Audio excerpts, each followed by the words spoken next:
Purim is one of the most fun and festive celebrations on the Jewish calendar. The Hebrew word Purim, which means lots, refers to the lots thrown by Haman to decide when the plot to murder the Jews would take place. During the holiday, children dress up in costume, synagogues produce plays reenacting the Book of Esther, and gifts are often exchanged. The scroll of Esther, referred to as the Megillah, is read, and of course, food is involved, with everyone enjoying special cookies called hamantaschen, described either as Haman's ears or hat. These unique cookies have an unusual shape and are often filled with poppy seeds or fruit. The story speaks of God's miraculous preservation of the Jewish people, even though this is the only book of the Bible where God is never mentioned by name. In the story, King Ahasuerus of Persia had ordered the execution of his queen Vashti. Soon after, the king arranged a nationwide search for a new queen. Out of the many young women brought before him, Ahasuerus crowned Esther as the new queen of Persia.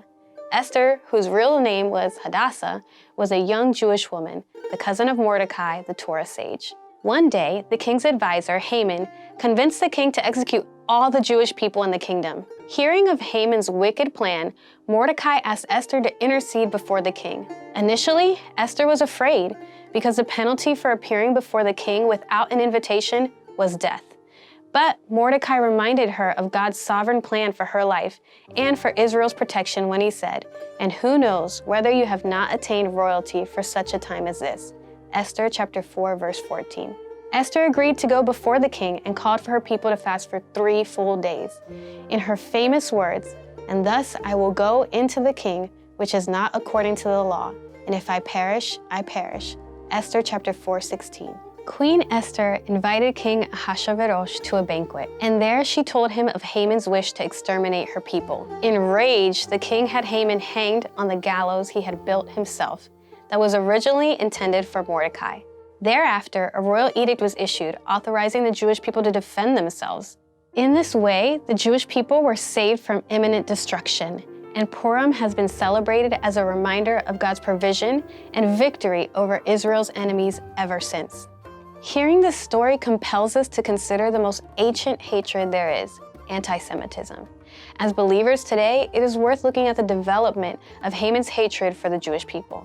How did personal disdain for one Jewish man, Mordecai, become a government-sanctioned attempted genocide? In Esther chapter 3, the evil Haman was filled with rage and sought to destroy all the Jewish people of the Persian Empire. Haman explained to the king that the Jewish people were different, that they did not follow the king's laws, but had their own laws, and therefore ought to be annihilated. Haman then asked the king to issue an official royal decree sanctioning the extermination of the Jewish people. Just like that, Haman's anti-Semitic rage had an outlet, and it meant death for the Jewish people. It's important for us to trace these roots, because this is a story that has tragically been repeated throughout history, most recently with the Holocaust and the ugly rise of anti-Semitism in the world today. Soon after coming to power, Hitler banned the celebration of Jewish festivals, including Purim.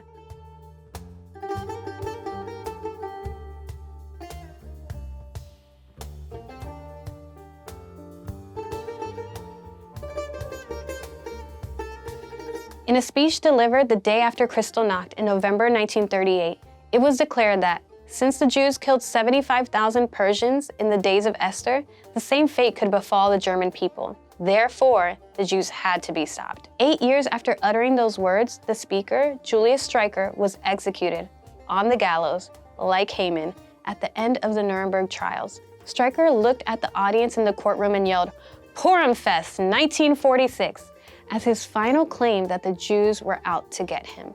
Today, Satan knows that he cannot destroy God's chosen people, but he tries throughout the centuries without ceasing. He has indoctrinated many in the world against the Jewish people, inciting anti-Semitism and perpetuating the oldest and most enduring form of hatred against the people group. However, in a very Purim-esque ending, Israel will prevail and the Jewish people will continue to flourish. How do we know? Because it's God's promise. Whether during biblical times, the 1930s and 1940s, or even today, through thick and thin, God has always held Israel in the palm of his hand. Jeremiah chapter 31, verses 35 to 37. Even though he was not mentioned by name in the book of Esther and the Holocaust felt more like the eclipse of God, he has never broken his covenant promises, and he never will.